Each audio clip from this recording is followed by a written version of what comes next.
Mhm.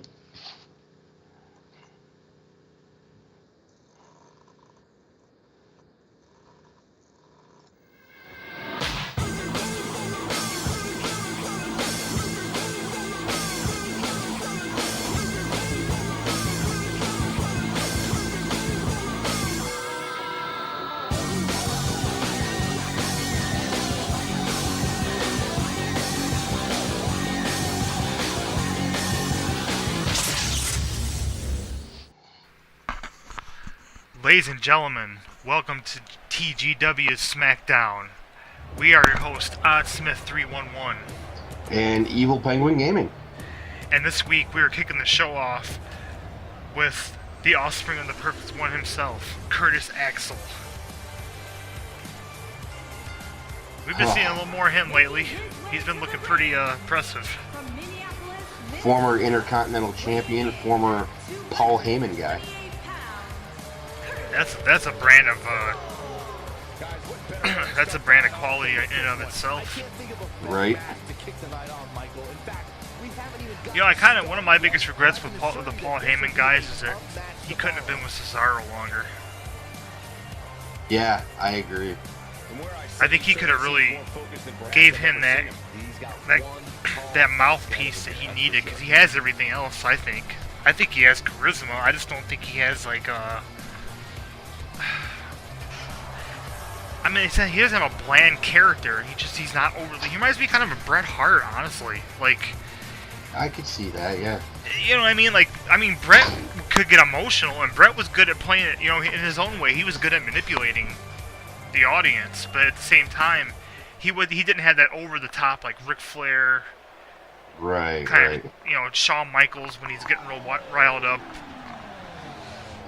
And honestly, now that's what Cesaro has in Sheamus. Yeah.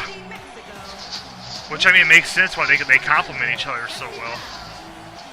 Right.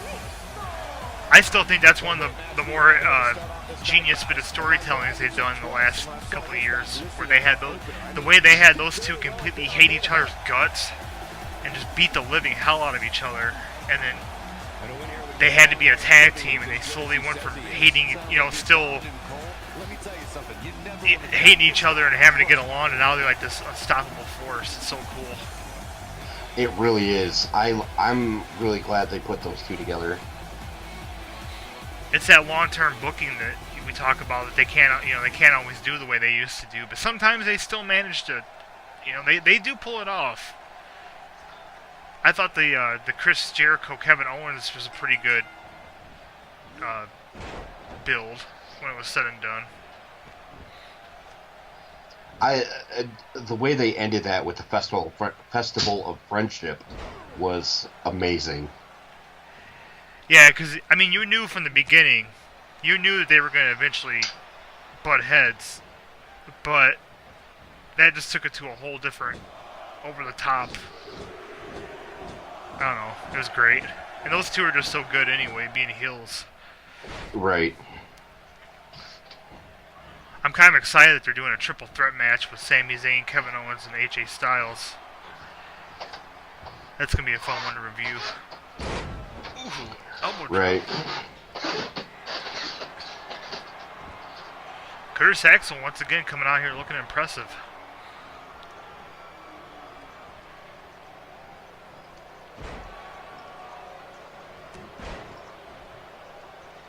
It's kind of hard to not look impressive when you're the son of perfection. Yes. Impressive should be the lowest point.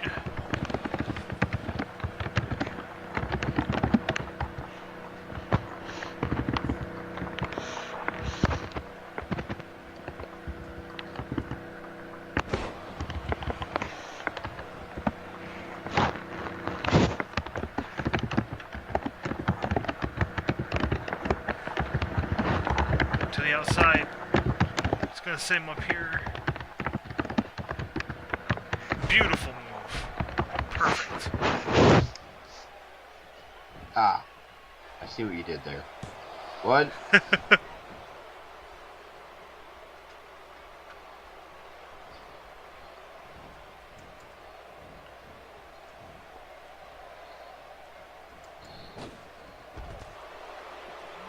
I'm really loving the Cruiserweight Championship tournament that's going on right now on 205 Live.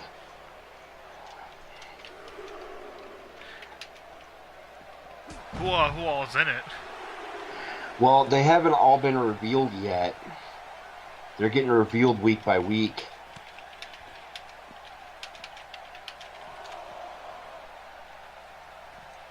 Oh, I like that idea. That's cool.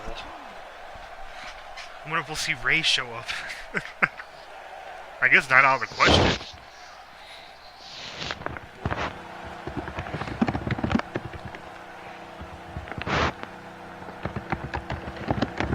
A Paul Smackage on the outside.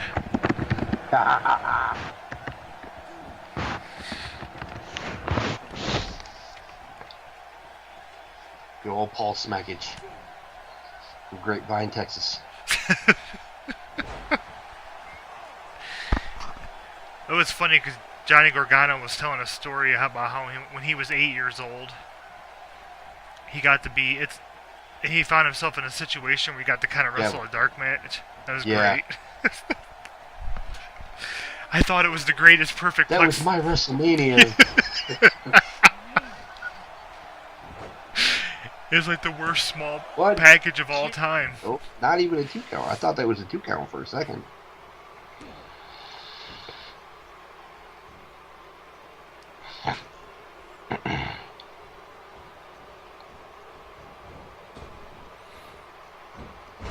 Nice.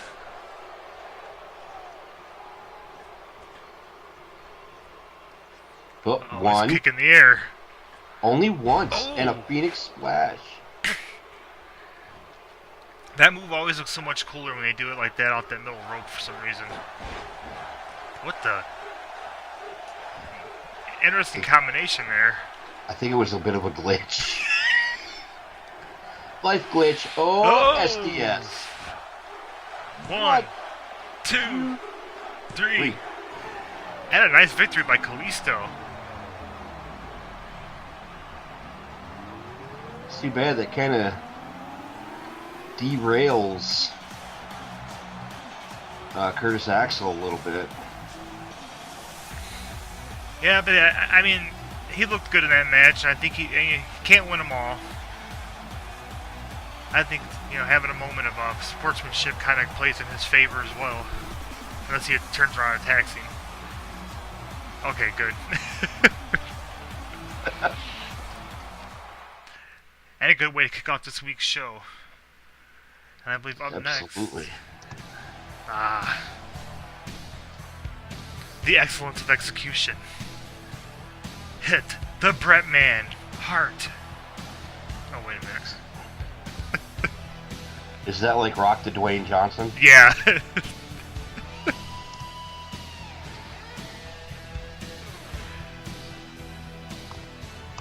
So Luke and Ollie always call him Rock the Dwayne Johnson.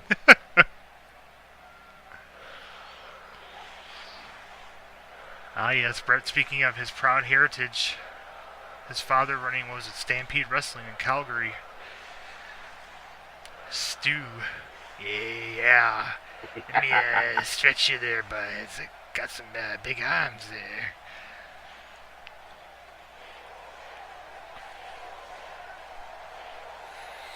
And of course, if you haven't been watching, folks, Brett is referring to how a couple months ago, the Anvil took it upon himself to end their long-time tag team. And in a loser leaves towns match, I ended up with Bret Hart, while Neidhart technically ended up on Raw. And he hasn't been seen since. And Bret, of course, accepting the challenge laid out by Dusty Rhodes last week, which I think, just speaks volumes to the amount of respect that Dusty has for Bret and his family.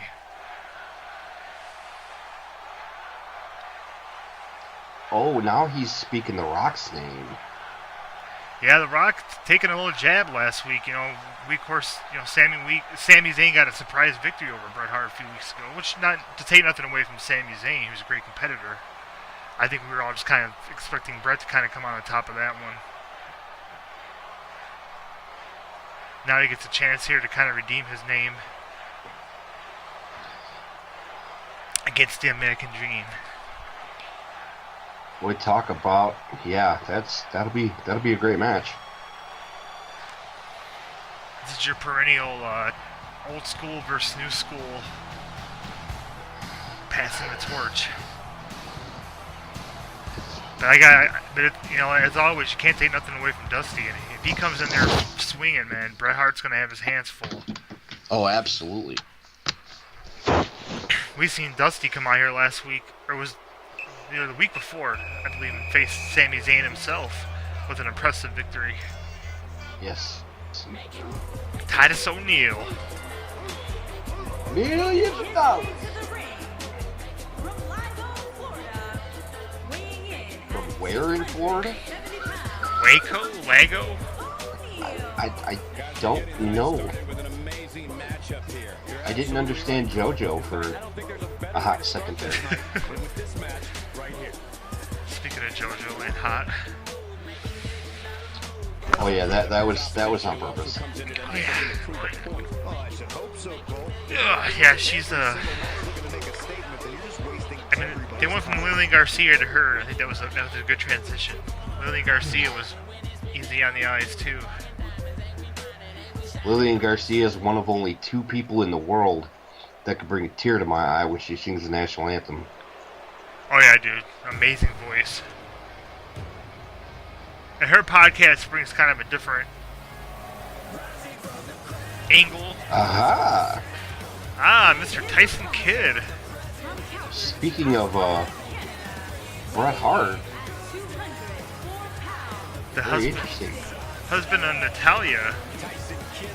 Is this the first time we've seen him? If we've seen him before, it was only one time. And I don't think we have. Not in the last couple months. I don't think we have either. We see him against the illustrious Tyson Kidd. Or, I'm sorry, Titus O'Neil. Illustrious Titus O'Neil? Yes. Illustrious. Is that what you call him? You see, it's kind of a bummer because I missed a good chunk of Tyson Kidd's career before he got hurt. I was never a fan. Nah. I'd be a liar if I said I was. But I did like him with Cesaro. I thought that was, I thought they had something there, man. That was an interesting little, yeah. I mean, it would have been cool to see what would have happened, a little, if they would have gave more time to, or if they would have had more time, I should say, to develop. Now, I think if he and Harry Smith could have got over, they would have been a great tag team in the WWE with the Hart Dynasty. Oh, I didn't know that they had, I didn't know Harry Smith was in the WWE. No shit. Yeah, it was years ago. Because that's Davey's son. I wonder, does he still wrestle? I don't know if he still wrestles.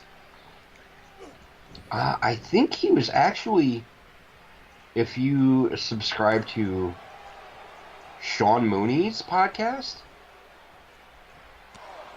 he was just on that. I haven't heard it, but now that you say that, I need to check it out because I like Sean Mooney. I'd like to. And the thing is, it's Sean Mooney and Jim Duggan. Oh, is it? Yeah. Oh, I didn't realize that. How does that work? Oh, it's really interesting. I've only listened to one of them, so. Well, because I've never heard Jim Duggan outside of like the. Ooh, a nice move there by Tyson Kidd. I've never heard Jim Duggan outside of the hacksaw gimmick. You know what I mean? So I don't know. Right.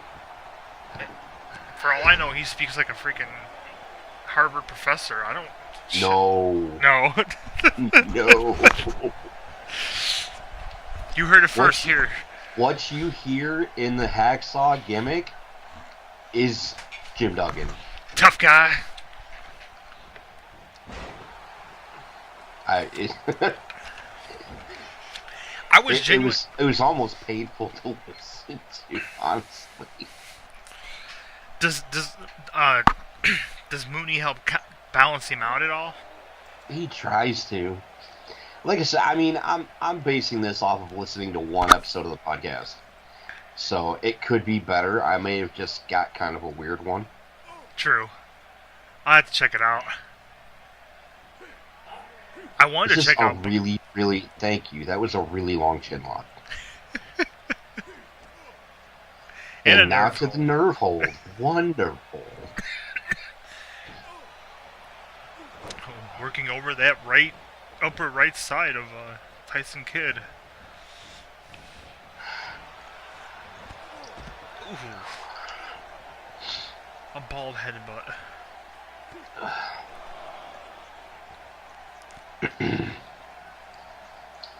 They're outside the ring. You know what happens when guys on your show get outside the ring. Oh, God. Oof, yeah. Jesus. They get ran into the post. They get the post. They eat the post, ladies and gentlemen. Oh, nice reversal. Nice reversal, yeah. Tyson Kidd's smart enough to understand that the match must take place in the ring. Thank you. What a refreshing change of events. Yeah, maybe you'll get a match that won't end on a count out. That would be cool. It's not that all of them... Ooh, nice power slam. It's not that they've all been ending in countouts. It's just important ones that shouldn't be ending in countouts. Yeah. For the wrong... And they're being done for the wrong reasons. Surprised that it hasn't trickled down to my show yet. Dun, dun, dun.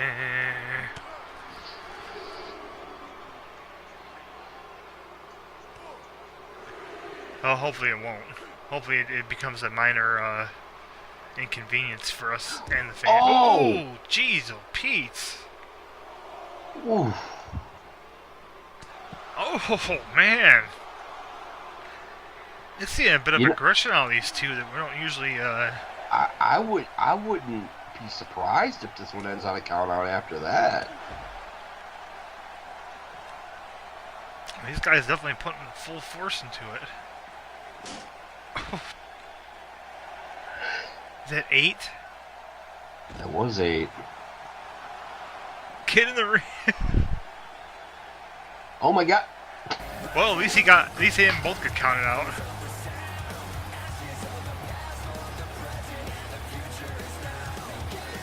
That's a vicious exchange outside the ring there. That really was. I don't know what was more impressive, that power bomb to the barricade or the way he immediately countered with an enziguri. I'm surprised he's walking after that power bomb to the barricade. That was reminiscent of what happened to Finn Balor. Oh. Yeah.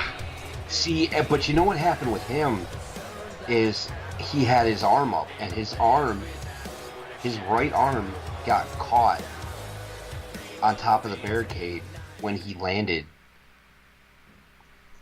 And that's what screwed it up. Ooh, man. I cringe just thinking about that. Oh, what do we have here? Hey, it's Mr. Renee Young.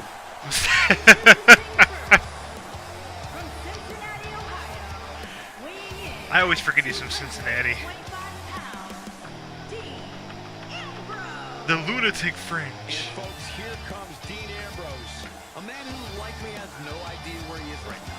Okay, that might be a slight exaggeration, but you get the point. That was pretty funny. Oh, Corey Graves. I tell you what, we were talking about podcasts. I wanted to give Booker T's podcast a chance, but after I heard that little...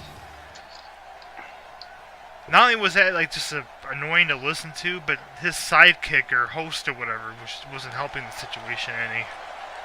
Egging it on. I'm like, really, man? What is Booker like, in his mid to late 40s? Maybe even early 50s? Gotta be something like that. You know, he's a high-profile member of a billion-dollar company, public company. And you're gonna go on your podcast and start threatening to beat somebody up in the middle of the street if you see him? And the thing is, WWE has said that not Roman, Booker will be on like the kickoff shows. That's gonna put, with Graves working on both shows, that's gonna put them in the same building during every pay-per-view. How is that safe? Oh, it's not. I think he's worked himself into a shoot, man, because either he's going to have to stay true to his word and attack Corey Graves the first chance he gets, or he's going to have to go back on what he said if he wants to keep his job and be a freaking civil human being. And that can, based on the way he sounded, it's going to make him look like a punk. Yeah, that's basically, yeah. So it'll be interesting. I want to see what Corey has to say to it. I saw a video. It was like Corey Graves' response to Booker T, but it wasn't at all. I don't know why the hell they labeled it that way. And I mean, what do you say to that? I mean, because like I said, he went on the Edge and Christian podcast and was just saying nothing but good things about Booker T. Mm-hmm. I mean, you could say that he kind of made fun of his commentary, but his commentary's fucking crazy. Most people seem to like it, but everybody agrees it's pretty off the wall. I don't. I never have. I didn't like the combination, him and Michael Cole. I just don't. Maybe with the right person on the right show, his kind of commentary might balance out. But with those guys, he just... Booker's problem on commentary is that he contradicts himself all the time. Especially with like Jason Jordan. He'll run the guy down, run him down, and then he'll say, I really like this kid. And I was like, make up your mind. Yeah, man, I don't get it. I think Corey Graves is one of the best things to happen to commentary in a long time. So do I. And I really like that guy, Mauro Ranallo. Yeah, me too. Ooh, Ricky Steamboat and Randy Savage versus 2 of the 3 members of the Shield. Interesting. This is quite the tag team match. Looks to me like the Dragons breathing fire tonight, guys.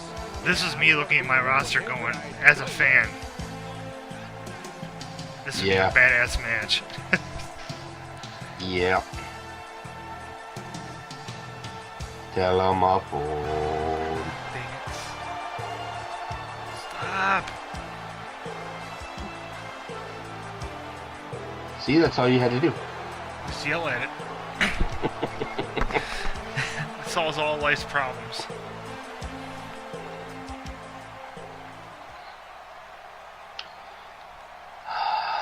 Oh, this is interesting clash of styles, I would say. Absolutely. I mean, Roman Reigns is a little more polished of a performer, I think, than Dean, but even so, his style is more of a straightforward,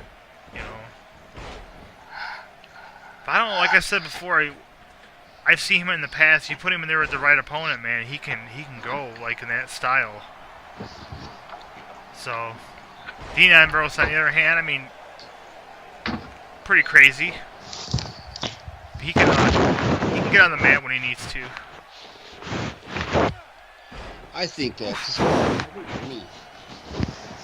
any superstar can get down and dirty on the mat and get into technical wrestling when they want to these days.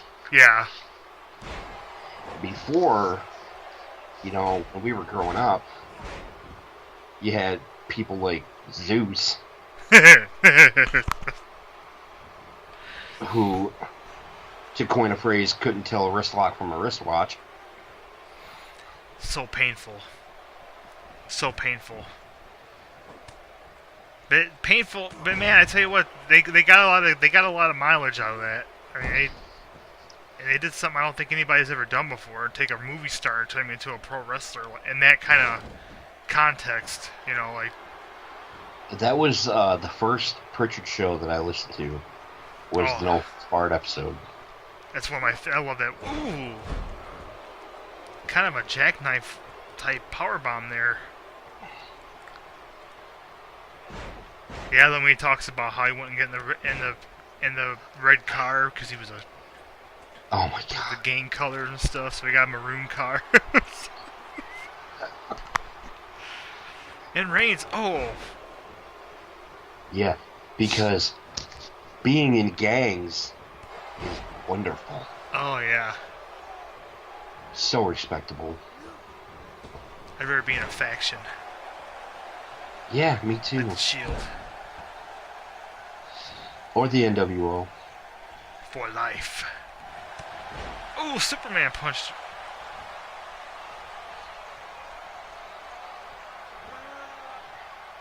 See now, there's that sit out slam that I love. If Spear! And a kick out.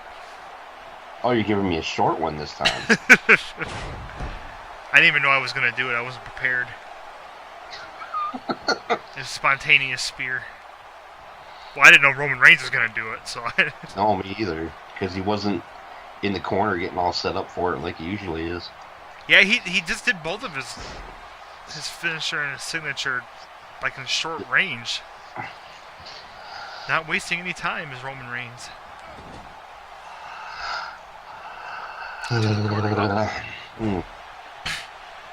Scorpion death drop.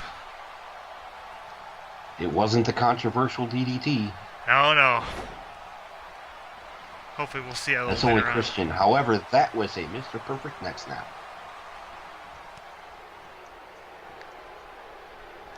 Steamboat showing shines life. Needs to get to that corner. Though. Power. Oh. Nope, gut nope, wrench. that wasn't a powerplex. One. Oh, and a one count.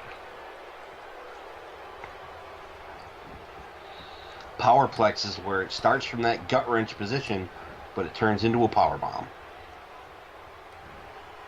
Didn't was that Jack Swagger's finisher? Yeah, gut wrench power bomb. bomb. I always thought that was pretty cool. Oh, what are we gonna What see is here? going on here? What the? Holy Lord! Yeah, number one, you just saw Roman Reigns do a Hurricane Rana. He got rotted him. Dean Ambrose caught him in power. What the hell was that? We truly are in the Matrix. Oh, that short DDT. I told you before, man, I love that short DDT. It's vicious. Something about it, man. There's It's so sudden. There's such little space between between the sitting position and the mat. Right. And Dean.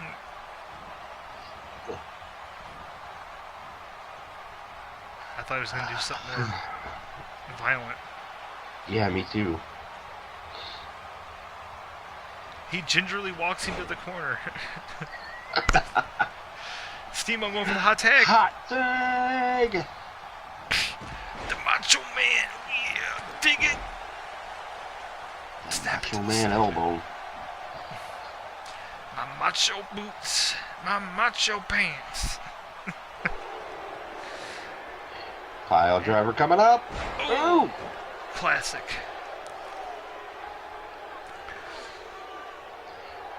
And chin block. Reset the clock.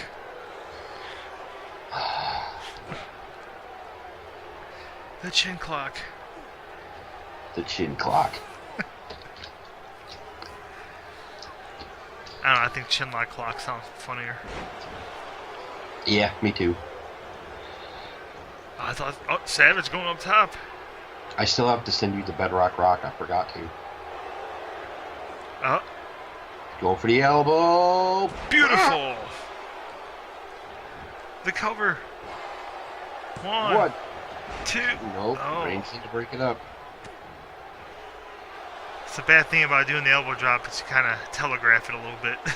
Yeah. It's one of those things where if you don't knock the opponent off the apron, if you're in a tag match, you're not going to win. No, not at all. And did I see, was that Ambrose busted open? Yes. I did think I saw that, actually. Oh, What?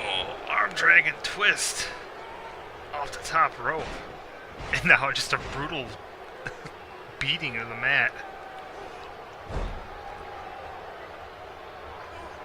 Savage being just that.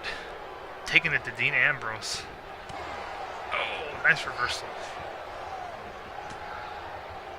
This is a pretty good length match so far.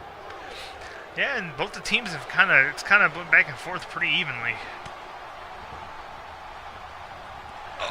Oh, nice. Nice. Lunatic lariat. Savage desperately needs that tag. Once again, the pendulum swinging back to the shield. Or should I say, 2/3 of the shield. Sit down slam. It's the shh. Yeah. Sierra Hotel, India Echo. Yep. Something Delta. Can't Lima. Lima. The she. Oh. Counter by Randy Savage. Doesn't take advantage of it though. Oh, there we go.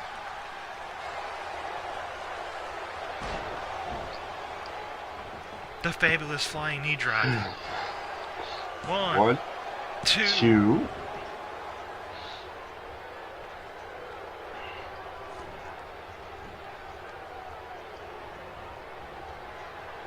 Savage is still not going for the tag. And this time, oh no. Fingers that double axe hand is going to return the favor. Oh, yes. Brutal. 1, 2. That move was always in its own right. You would believe it knocked somebody out the way he did it. Oh, absolutely. The Savage. Thought he was going for the elbow. Yeah. Again. Now he's getting too cocky.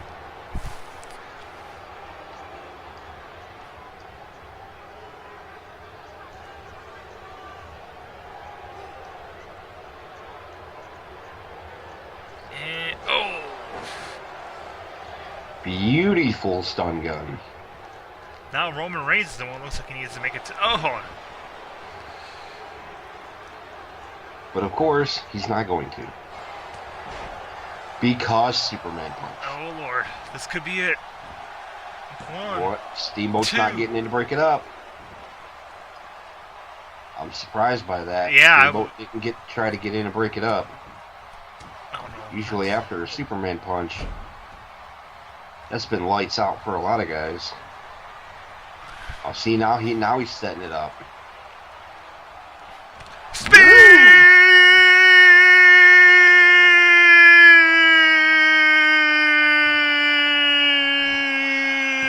One, two, 3. Oh, damn. And an impressive victory for the Shi. For the Eeld. The Eeld. Without the shh. Oh, the lunatic lariat. You can see by it. Or it could be the shoulder without the IE. Can't spell a shield without I. Oh, the beginning and the end right there. Or it could be like your Asuka thing without your IE. Kazuma! Oh no! That looks like Godzilla! Yes, but due to international copyright laws, it is not. But it could be! But it isn't.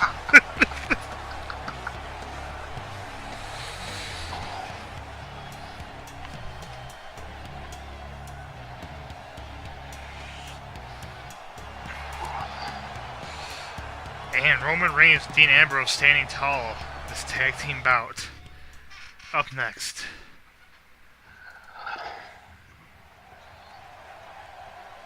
What have we got?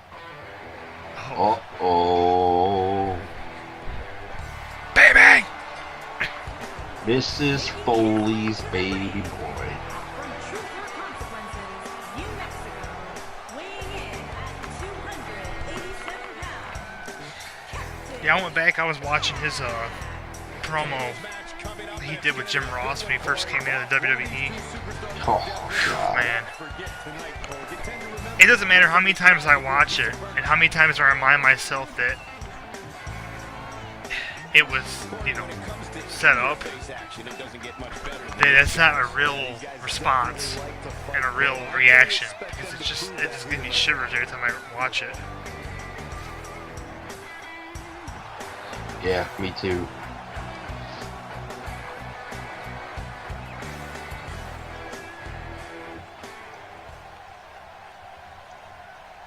I tell you another one I went back and watched recently that I've only seen when it happened the first time, that really just deepened my respect for this guy was I went back and watched the Miz promo he did on SmackDown where he was Daniel Bryan calling him a coward. Oh, yeah. Dude, I went back and watched it and I was like, holy God. I mean, dude, it gets you, man. I mean, he really elicits a response. I mean, it's like, hell yeah, that's why I like the Miz. Weighing in at 326 pounds. According to what I read recently, he signed like another 4 or 5 year deal Sweet. with WWE. They need him, man. And that's what people don't understand about him. Is they may hate on him as all they want. I don't remember a time ever that The Miz was down to injury. No, and like he pointed out in that promo, he's like, man, Big Kyle McCoy, he's like, I'm out here week after week wrestling. He is. He's like, he's always. Yeah, he is.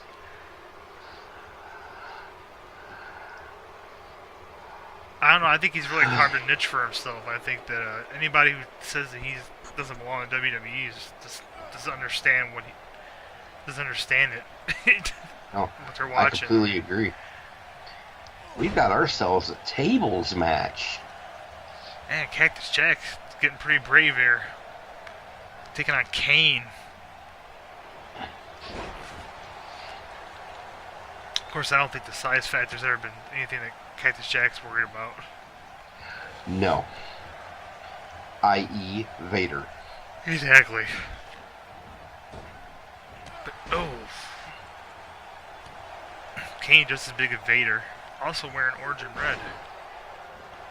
Actually, Kane probably a little taller and in much better shape than Vader.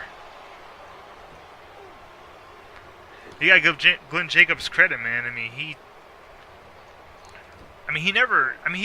pretty agile when he was younger, but he was always kind of a big guy. He was never like a super fast-moving character, you know what I mean? So it's not like him slowing down a little bit has been super, super detrimental to his character. I just don't like the position they put him in Royal Rumble. Oof.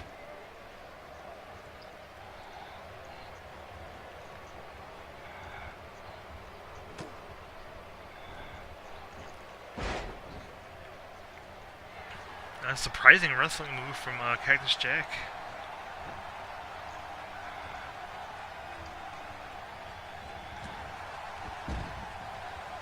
And he's disqualified. He's disqualified. Oh wait, wrong era. Where'd the table go? Holy crap, it was just there. You know what? I bet you one of the legs busted. Oh. But the actual table did not give. I've seen that happen quite a few times. Oh, Cactus. Well, yeah, there it is.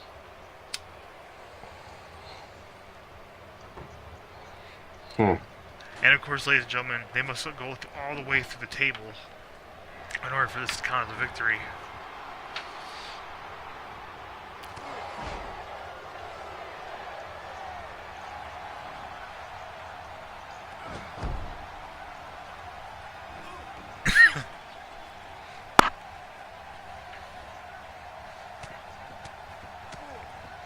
I was one of those people that was so excited when he popped up in WWE. Because to see the character he played in WWE and knowing where he was coming from as Cactus Jack. Oh, wait. He's going to try to put him to the table. Nope. Okay. Seeing where he came from as Cactus Jack, it was just such a perfect character for him to transition into.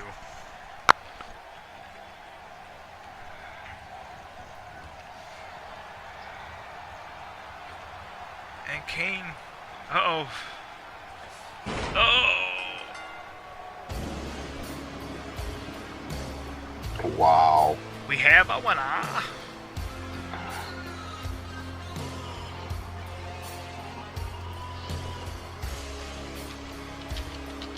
That one was kind of tough to call.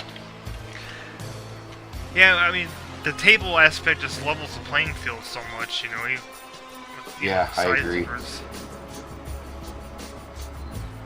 But Kane, I mean, man, Kane getting the job done.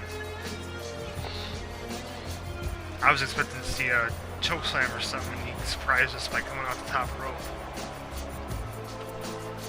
Yeah, in a move that wasn't a clothesline. That's normally the only time you see Kane go up is for that clothesline. A thing of beauty.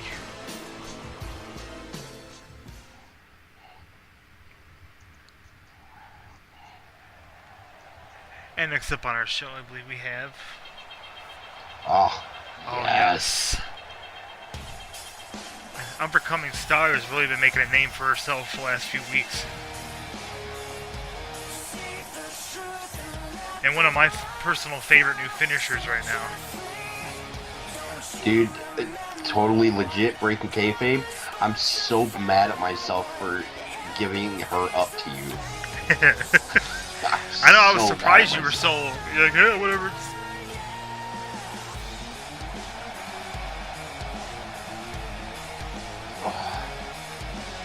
But, I mean, she's still a new prospect. I mean, she's making a name for herself. You know, in NXT. She's still got a little ways to go, I think, before she's... Oh, before she's completely ready. Main roster ready, yeah. I'll give you that. So she'll... I mean, I think she's a good investment, definitely, you know. I mean, and who is she trained by? Well, her team. Oh, so she gonna track somebody down and beat him up outside the arena? Maybe she gonna catch him outside. Catch me outside. God. Oh. Quite the test coming up for Ember right here, though. It's time for Brie, guys. And you can bet Birdie will be watching her mom in action from back. What can you say about Brie Bella that hasn't already been said by several different X-rated magazines? Looks to be in great shape. Is she mentally prepared for this match here tonight? Well, she better be. Because if she's not, I can guarantee this. What I like about Brie and how, like, the way that they've kind of evolved into how the women's, you know, the way the women's division has evolved, they've kind of evolved along with it. You know, I thought she looked pretty good. I mean, you know, literally and skill-wise at the Royal Rumble. I mean, I believed there for a second she could have won it. You know, it wasn't like, oh God, you know, Brie Bella, Nikki Bella, and you know. Well, yeah, because Nikki put her out of it, so. I mean, to see both of them was just like, I was actually excited to see them in there. It wasn't just like, oh, these are just filler. Because I think they've really, I mean, they're never going to be like, you know, I don't think like Asuka level or anything like that. Nobody's going to be Asuka level. Oof, that Northern Lights though. We do love a good Northern Lights.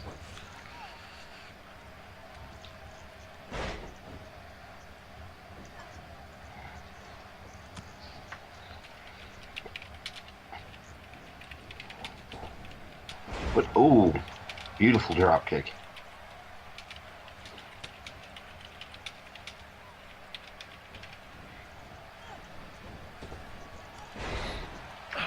Nice.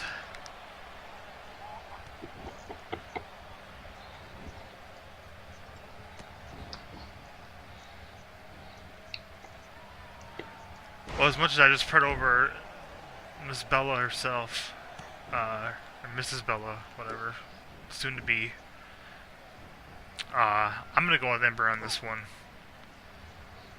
I just think she's got, yeah, she hasn't been around as long and she's a little more raw, but I think skill-wise, she just got a better package. Giggity. Well, she's not soon to be anything because Bree's the one that's married to Daniel Bryan. So, Well, Nikki's the one that's getting married to John Cena. Yeah, soon to be Mrs., right? Yeah. What a fan! What a. Yeah. Can you imagine that Christmas? Well, I've seen them, and once again, not that I'm bragging necessarily, but I've seen them all together on that Diva show. And John Cena is just such a douchebag. I mean, dude, he just... I don't know if he's like that in real life or if they're just really playing it up for the, drama's sake. But Jesus. I mean, like, over-the-top douche. 'Cause I think something happened where Daniel... Was it Bree having her neck surgery? Or am I getting mixed up again? I think Nikki had neck surgery. I think, didn't Bree and Daniel have to stay with Nikki and John for some reason? Yeah. I don't watch the show, but I know that much. One, two. Yeah, and that's when he was laying out like all the house rules and. Yeah. Yeah, I've seen clips of that through like when I'm watching WWE programming or before WrestleMania when oh my God, that was beautiful. Yes. When the Miz and Maurice were basically acting that stuff out on SmackDown. Which was hilarious, by the way. You can admit it. You watch Divas. Total Divas. I don't. I've not watched a single episode of it. Are we about to get any clips? I love this. Come on. She measures her. Oh. God, that move. One, two, three. Done.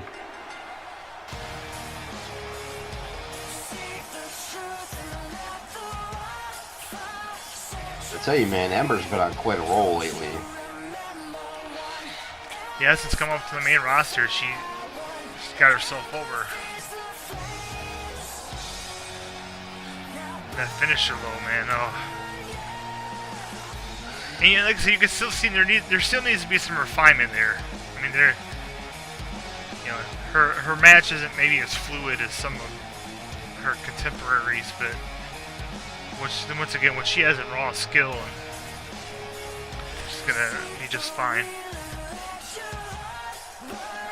She's definitely just fine. Oh.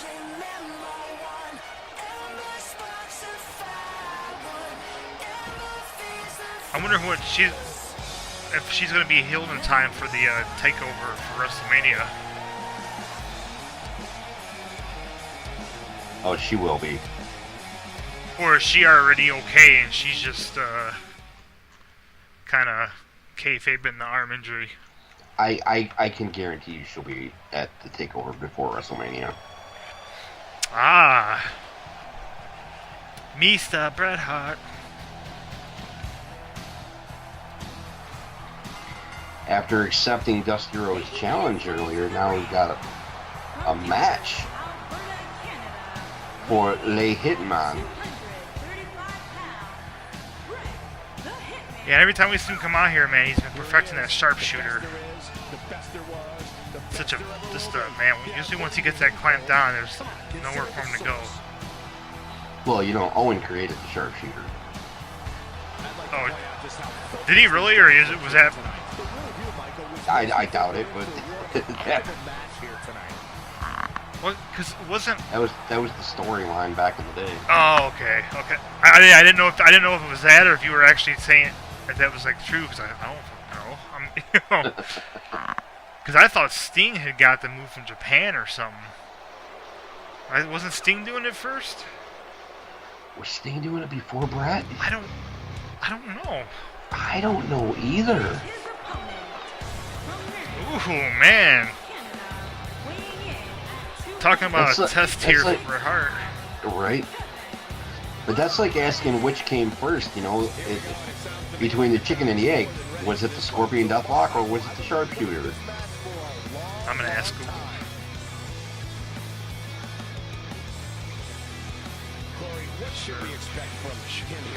That's the very first question.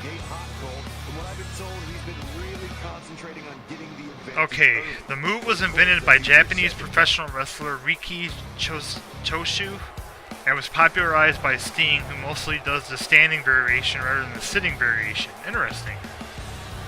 But it's generally associated with Bret the Hitman Hart, who used it more extensively in his career and gave it now most commonly used name the sharpshooter. So that doesn't really... I mean, it answers the question of who ultimately did it first, but not who did it first between those two. Well, it said it was popularized by Sting, so... I thought Sting, because I think because in '90, you know, Bret was still tag team wrestling. I think by then Sting was right. Yeah.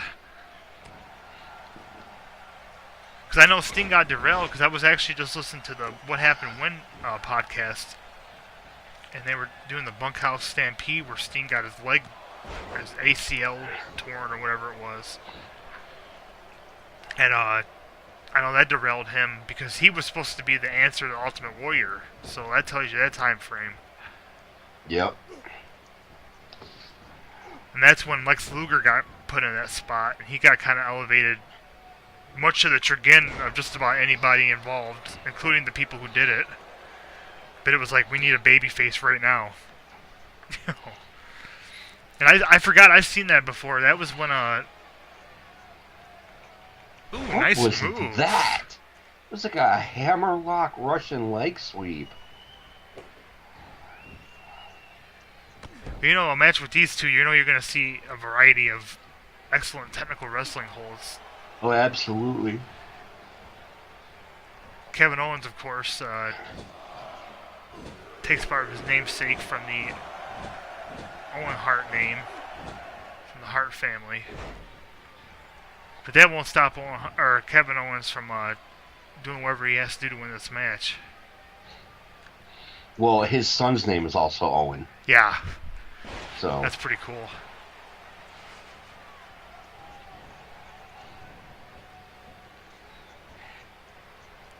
After listening to his podcast, I think it was Edge and Christian. It's funny because if you listen to Jim Cornette's side of their feud, he makes it sound like Kevin Owens was just completely, utterly, like, non-compliant and obtuse. But after hearing Kevin Owens' side of it, you're like, yeah, I think maybe it was a little more, maybe it was the other way around.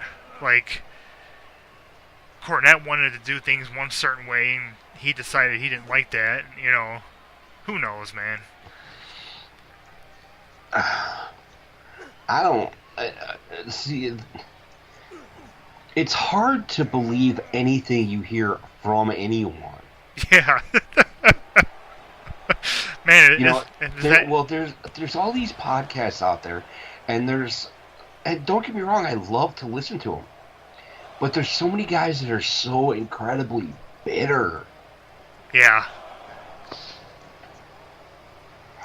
Well, so that's why I feel that, like, you know, you listen to Shivani, and sometimes his podcast, he doesn't have it, like, Pritchard to me doesn't sound bitter. To me, he's more like, hey, whatever, cool.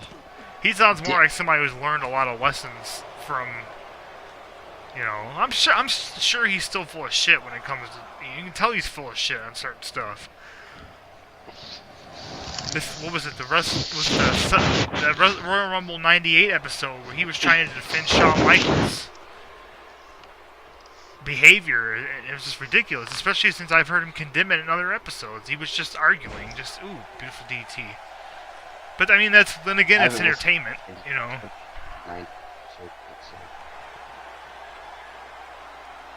I listened to the 88 episode, and I did the watch-along during the Super Bowl. Nice.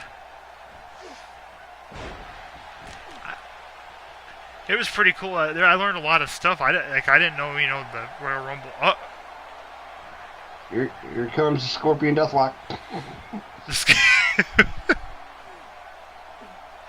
It's a Riki Choshu lock. The Riki Choshu special.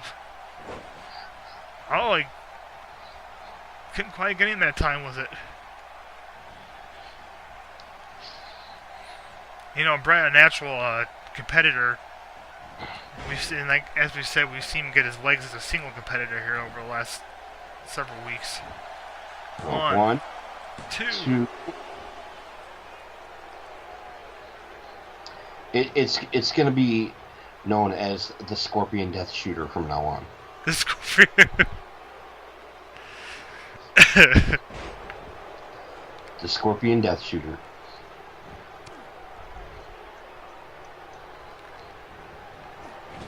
I still think it's a neat move, no matter who's doing it. Well, I shouldn't say no matter who's doing it. There's a few people that don't do it so well. Cesaro does it really well. He does it really well. I don't think Natalya does it very well most of the time. Oh, God, no. The Rock, hit or miss. Usually pretty bad, but sometimes okay. And, Owens walks it to the breadbasket. Oh, Brett just firing back. The Russian leg sweep. Well, that's one. Dos Fidoya, comrade. One, two. We're going to get the pile driver, or the backbreaker, or the elbow. The chin lock. We're going to get the chin lock. All those moves, and you chose the chin lock.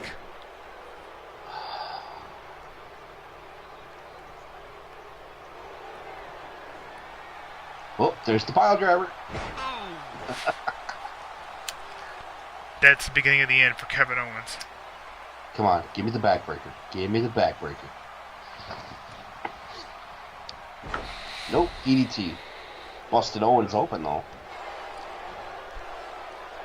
What's Brett measuring? Get another sharpshooter. Oh. Scorpion Death Shooter in the corner. The Death Shooter. The Death Shooter. He's tapping like a mother. And Bret Hart, with renewed confidence and purpose, takes a victory over Kevin Owens.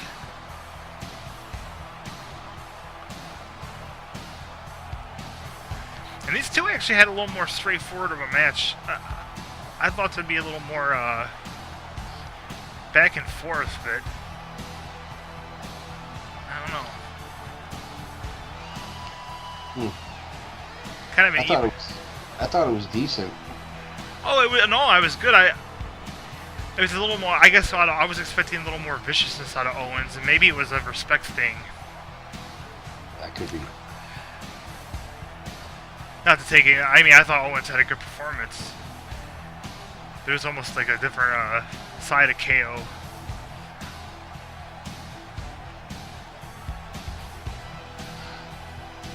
As I said once again, he's one of my favorite current wrestlers.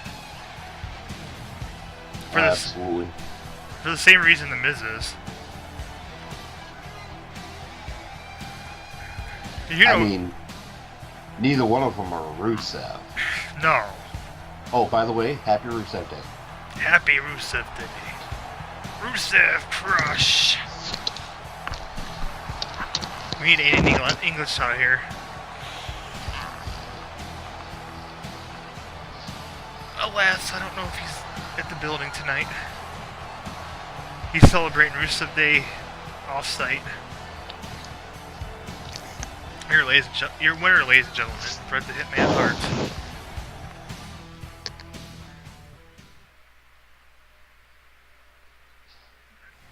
Here comes one of my favorite high points of the show over the last few weeks.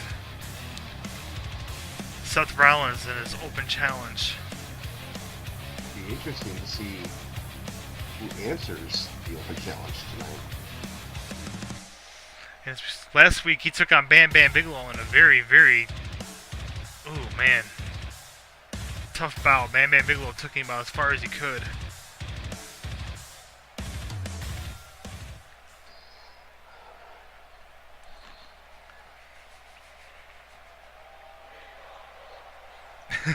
Straight to the point.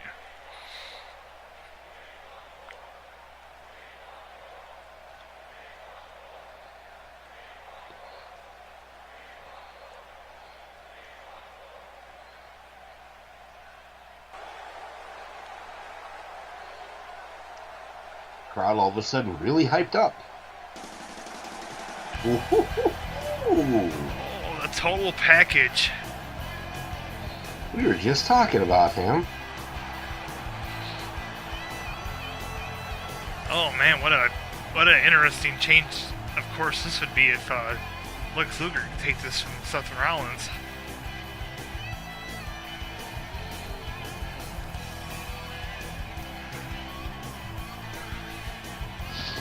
Yes, this is a match for the Intercontinental title belt.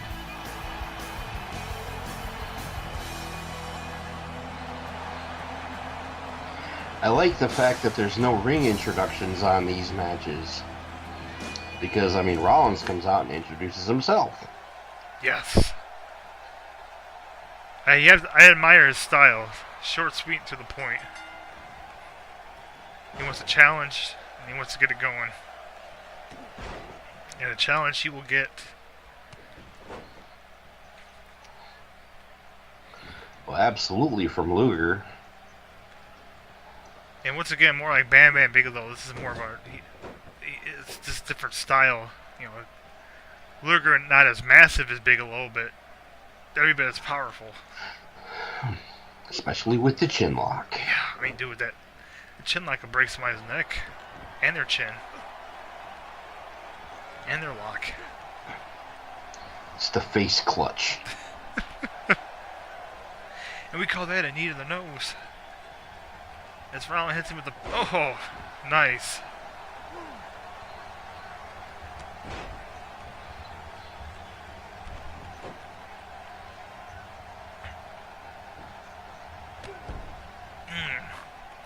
And he punts him. Rollins not looking to be very technical in this match, apparently. Oh, wait a minute. Nope. I thought we might get a suplex out of that, but apparently I was wrong. But that Northern Lights one. Suplex Village.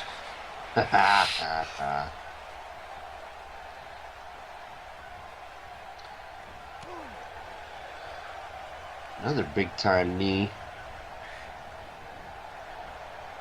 Yeah, Rollins definitely has no qualms about brawling it out with Luger. Oh!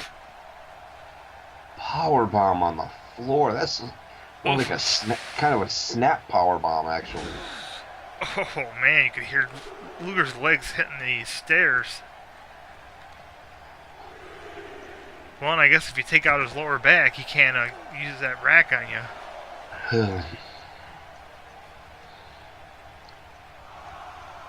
And you know, that's a finishing move, a submission move that I've never really been a big fan of.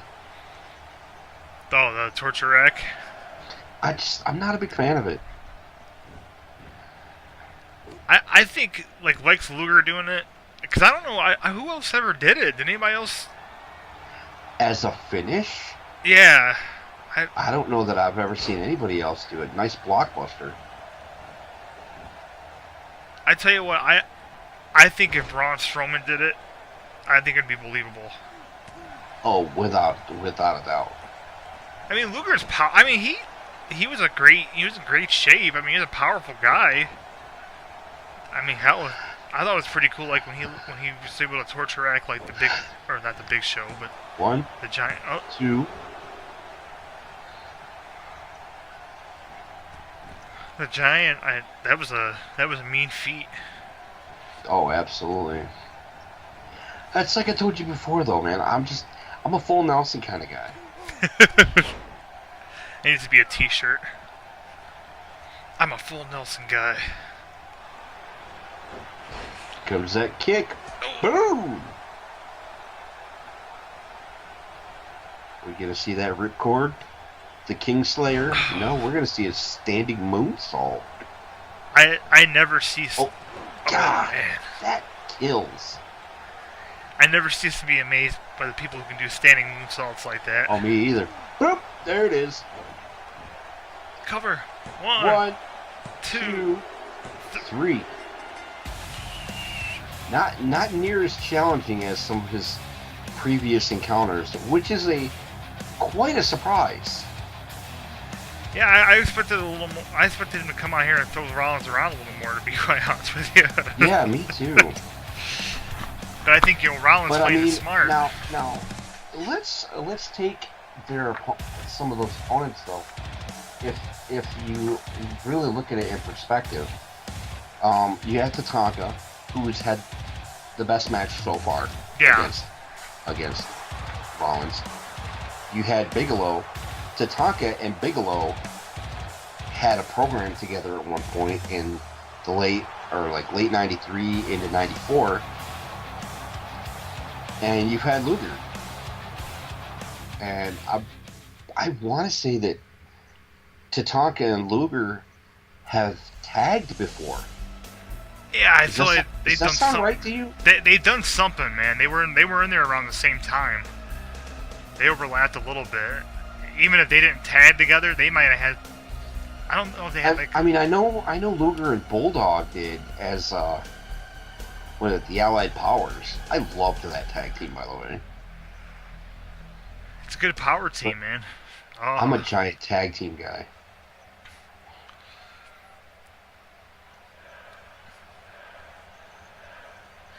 Now, of course, he's referring to The Rock last week coming out here and challenging Sid to put up his rematch opportunity at Battleground against his career, which I can't say that I don't necessarily maybe agree with Sid on that one. I don't know if I would have worded it quite like that.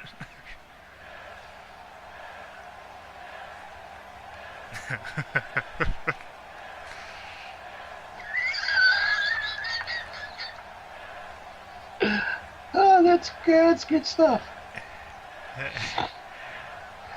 You gotta admire the sack on this guy, taking the challenge. Although I think he's getting a little confused because at Battleground there's going to be a title match, and this match would have to happen before Battleground. So that match would happen next week. Ah, yes. But it's just like Sid to get confused. Yeah, that's not the first time we've seen a... I'm only half the man that you are. I don't know shit, crybaby.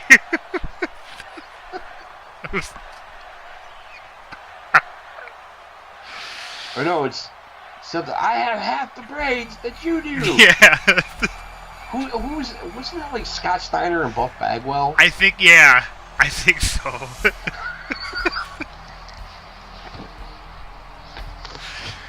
Oh, so next week we will see it's Psycho okay. Sid. It's just like Sid to get confused. But what a match set for next week before Battleground. Yeah, I think whoever you put in front of Sid, he's going to do his best to crush him into fine powder. I'll agree with that. The following contest is scheduled for one fall. One And it's for fall! the Smackdown Women's Championship. Oh, you're giving us a women's championship match, are you? Well, Asuka's. Paige is the challenge. I think losing the belt for that short period of time really opened Asuka's eyes to how easily it can slip through your fingers, and she's been really wanting to come back out here and challenge herself and continue pushing herself every week, which is admirable. Yeah, I mean, but you don't get in her position without being such a tough competitor, and she's showing so far that no one can stop her. But we might see a different story tonight here with Paige.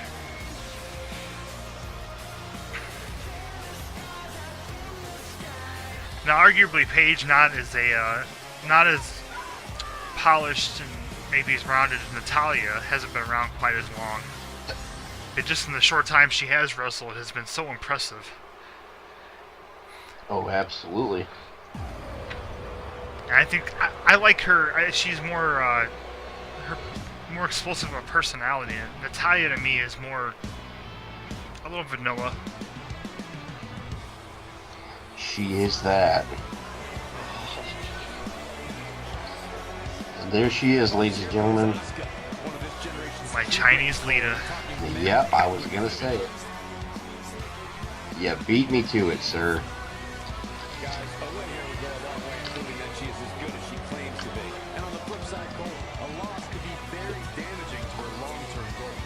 That's right, Corey. Which is, Some once again, admirable. Fantastic insight. She asked, where a lot of champions would only take advantage of their claws and defend their belt when they had to. She's asking to come out here and put herself up against some of the top talent SmackDown has to offer right now. Well, Seth Rollins with that weekly open challenge, I gotta hand it to him on that. Well, it's always impressive to see the champions who really appreciate having the belt and appreciate what it means.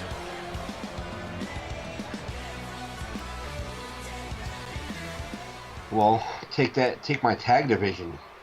My tag division has been super, super hot. Yeah, and the Bar, man, they have. I mean, they're undeniably one of the top tag teams in the WWE right now. I mean, here we go. From Norwich, England, Paige. Introducing the champion. From Osaka, Japan, the SmackDown Women's Champion, Asuka. She is from Osaka. Get ready for some WWE magic. That's right, Cole. Some WWE magic. I think Cole is confused. It's TGW magic. I had to get in his headphones and yell at him.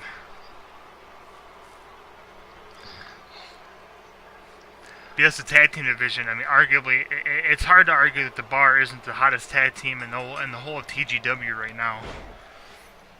Yes, it is. Even though as much as I had to grudgingly admit, not to take anything away from the Usos, who have been pretty dominant in their own right. Yes, they have. But what the Bar has done, coming out there, taking on some of the best past tag teams, especially the Brainbusters. That one was really, to see them handle themselves against two veterans like Tully and Arn. Man, it really, you gotta respect them, even if you don't like them. Oh, wow. Oh, this is going to be a quick one. Asuka, whoa.